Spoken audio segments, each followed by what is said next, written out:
what's the end feeling you would like someone who is looking at your art or purchasing your art to feel? The end feeling. Oh, I would hope that my artwork unlocks a part of their brain. It helps them remember who they are. It helps them think more creatively, to think like the wind, not to think so robotic. Because a lot of times when we get into a routine of how we do things, wake up, go to work, go to gym, eat, sleep, wake up, go to gym, go to work, eat, sleep. And when someone sees my artwork, I hope that it pulls them out of this like routine, this day-to-day monolithic thought of how life is supposed to be. I hope that my artwork heals people and allows them to see what is actually going on in the physical, in the spiritual world. So my goal is to heal people and to unlock greatness, to unlock creativity. How has painting and art been therapeutic for you in your personal journey? Wow. I don't know where I would be if I didn't have art. If I didn't have art, I would not be who I am today. That's for sure. It helps in so many different ways. It helps. Creating art is meditation. Everything is a ritual, setting up the water, setting up the paints. I have to have a clean space. I have to either listen to really good music or have a show on that I'm watching that is really good. Binge watching shows while I'm painting is really awesome. Helps me to relax and just unwind. Creatives and mental health, those two things are almost synonymous. Like, I don't think I've met a creative who didn't experience a period of depression, who doesn't suffer with like self-doubt, or just like the way that they see themselves isn't overcritical. Like, I meet so many creatives and I see so much of my own mental struggles in them, anxiety, all these different things.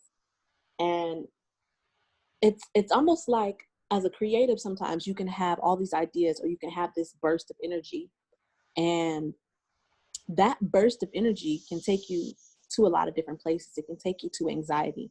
It can take you to mania. It could take you to paranoia. It could take you to depression. But with art and with my painting and just everything that I've been able to deal with, as far as, some of the things I've suffered with myself, my own traumas, I've been able to work through them, and I've been able to quiet my mind through painting. And it is such a wonderful gift. It's so therapeutic on so many different levels. Have you ever experienced a moment of euphoria or breakthrough while you were painting? All the time. Yeah. How do you get to that place?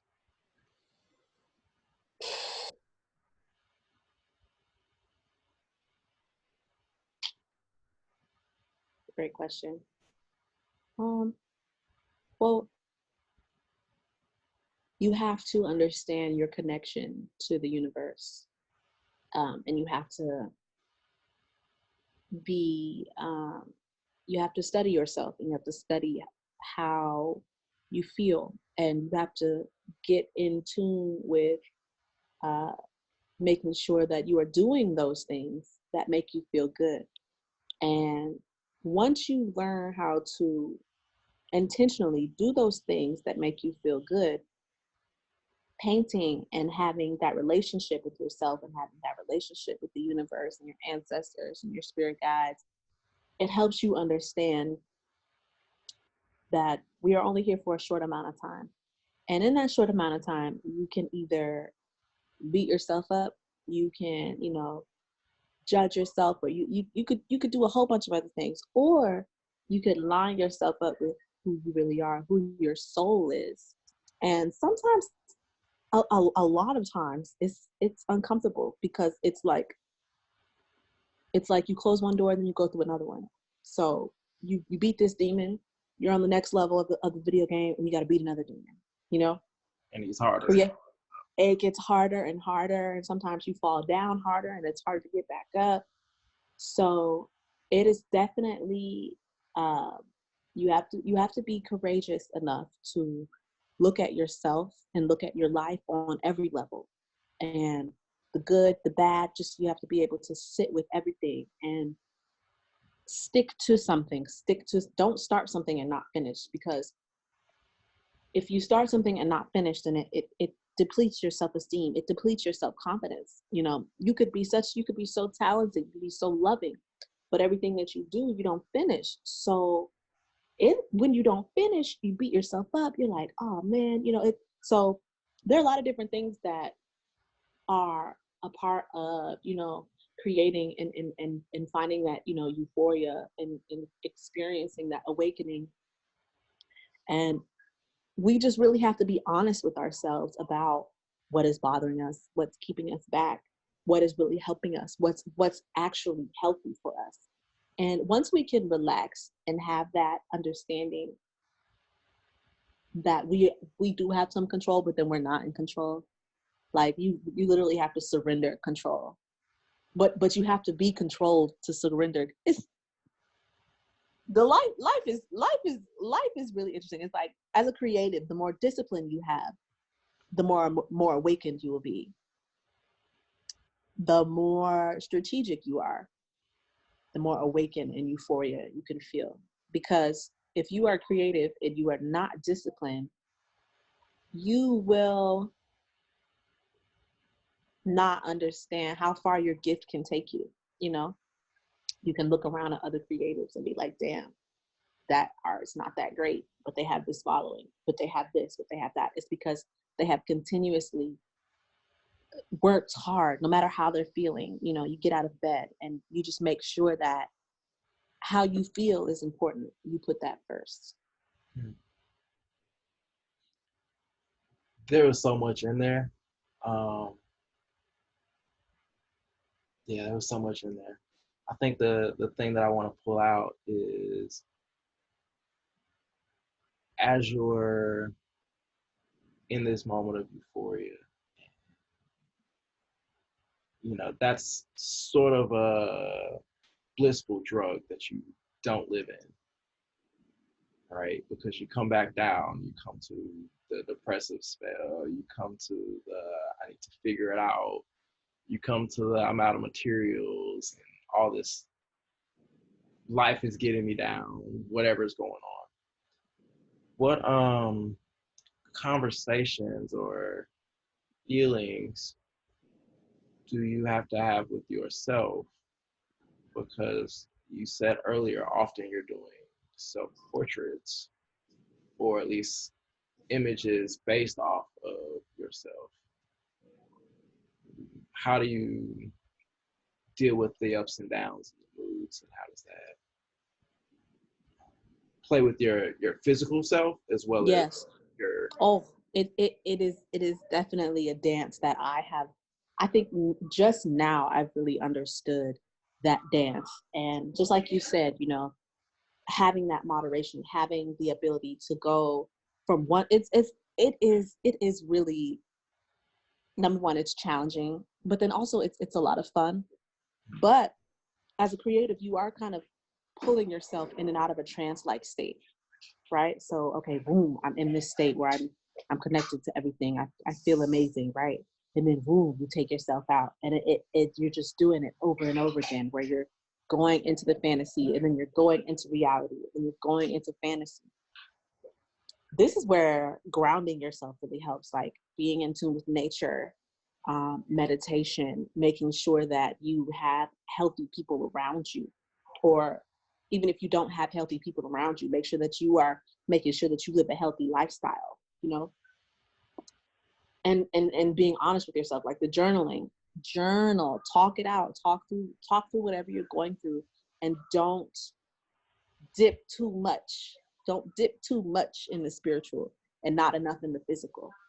Don't dip too much in the physical and not enough in the spiritual. So it's definitely a yin and yang that needs to happen, because I know so many artists that live in that trance-like state. They live in that high spiritual state. And you talking to them and it's almost like they're not even there with you. You know what I mean? And you're like, okay, that's cool. I I get entirely it. agree. I think I split my time between that level and here. And Yeah. I've found moments where I'm out and I'm not. And I don't think that that's necessarily where I am, is in a creative place and I'm literally writing or creating or building something, but I notice that I'm very detached from Right. what's happening around me in front of me. Or Right. I'm on the other side and I'm Too attached. too attached, way in the Yeah. middle, right in the center of the party. Right. So one of the things that's tough for me, or I call them reality check moments, is when I've posed as a model uh, nude. One, to remember how it feels to be on camera, the feeling of the talent, but also um, as a photographer, it gives you a little bit of a background into what they're feeling, what they're thinking, how to Mm. pose better, and how to move better. Mm. But I imagine the same way I feel, or anyone would feel self-conscious. Do you deal with self-consciousness when you're painting or looking at Mm-hmm. yourself? Because I can imagine, or one would imagine that, like, if you don't like the image that you're making, is it Right. reflective in that moment, Yes. or Yeah. what's talk through that process? So the creative process is really interesting. I think the times when I feel the most self-conscious is in between artwork. Um, I love having something to focus on. I love knowing, hey, I'm going to set up my paint and I'm going to work on this, right? But I do find myself um, being more self-conscious in between artwork that I'm doing, because it's like, I don't know, I've got all this energy, I don't have a direct place to put it. So I may, during that time in between artwork, I have to really be aware of what's going on around me and just making sure I'm grounding myself, because I could start drinking more, or I could start, partying more, or I could start just scrolling on Instagram more, or just doing things that aren't helping my art, you know? Mm-hmm. So if there isn't any time where I feel, self-conscious, it's definitely starting artwork, you know, finishing artwork. I love finishing work. It is the greatest thrill ever. But working up until I see a painting that I actually like I might have to spend like 3, 4, 5, 6 hours on a painting before I'm like, okay, now I see where this is going. Okay, I can relax. Um, so it's definitely a balance, making sure that you keep yourself in this like positive state of mind. But also I'm really critical of myself too. So I have to make sure that I'm not letting my attention to details keep me back. Because it can happen. It can definitely happen. Okay, I entirely get that too. Yeah. Yeah, I think creatives that no matter what path you're on, uh, as far as your medium, you kind of feel these same sort of insecurities, Which is natural. highs and lows and wins. You feel like Right, you won right. when you got through one. On the production side, it definitely feels like that. It's like once you rapped, there's nothing better than rapping. Mm. It's like hitting that Mm-hmm. line and never having to think about that race again. But Mm-hmm. yeah, I'm definitely appreciative of all this energy that you're giving me. Oh, So, of course. I'm appreciative of you and this platform, and you're just so chill. You just so motherfucking cool, man. I could talk to you if I ain't have shit to do. Hey, listen, we right here. Yeah. If I'm divine feminine, you are divine masculine, and we could yes, we could swirl on this beautiful magical cloud forever. So That's such I'm grateful. Yeah. You a you have you have a lot of men do not have what you have. And it is, ego can be good sometimes, but then also ego and your inability to face your emotions will have you in a state of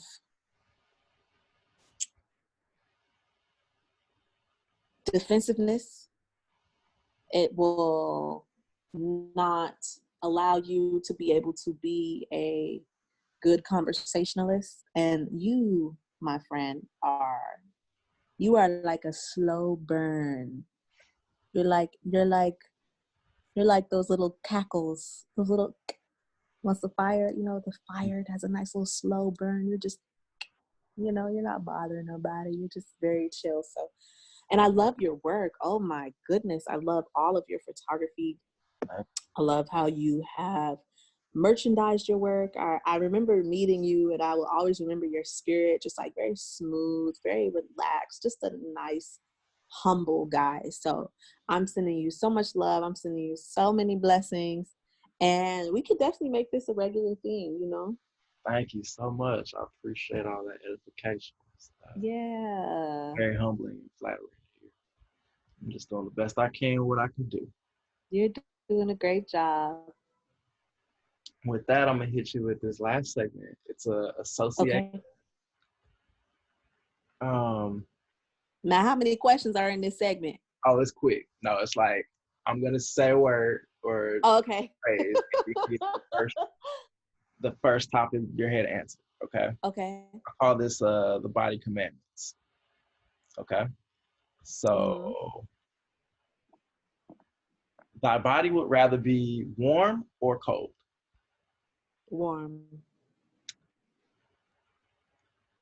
My favorite physical attribute of thy body is Of my body? Hmm. I love my eyes. Did you find those hard to draw? Eyes? No. Hands are the hardest thing to draw for me on the human body. Hands are always hard. I hate it. I hate hands. Something pleasurable against thy body is Something pleasurable? Mhm. Hmm. I don't know. Silk. Silk feels good next to the body. I wear a lot of silk stuff when I'm around the house. I should give thy body more of.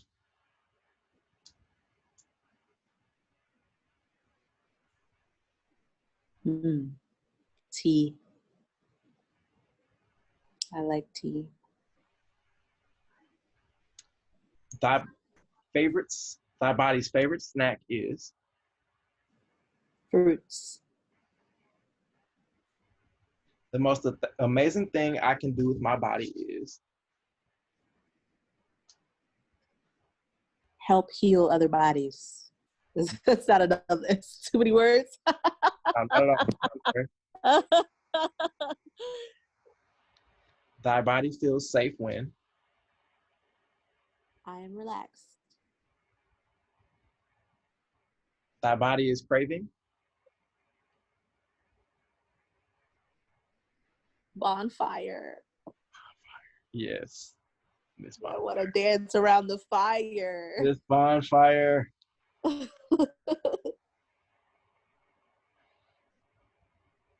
And blank makes thy body feel sexy. Mm.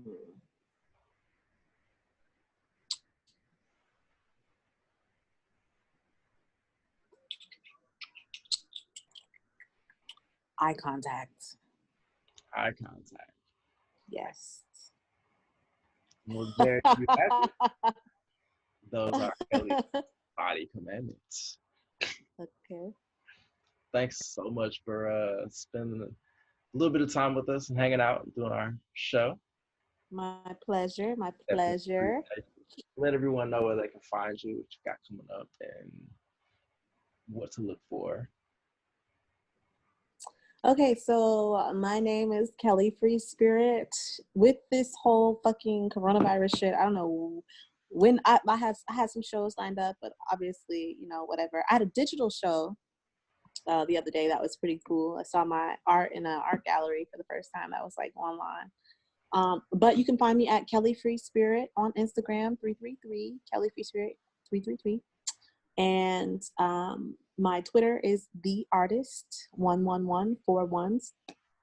On Facebook, my Facebook page is Free Spirit Slim. And on TikTok, I am also Kelly Free Spirit 333. And she's been going ham on TikTok. I have been going ahead. You don't follow me on TikTok, do you? I've been seeing them as you've been posting them. Oh, okay. Mm-hmm. They're so much fun. I gotta make some today. I'm trying to make like at least 3 a day. Yeah, I'm doing enough already. I'll get to those soon. I feel you. Yeah.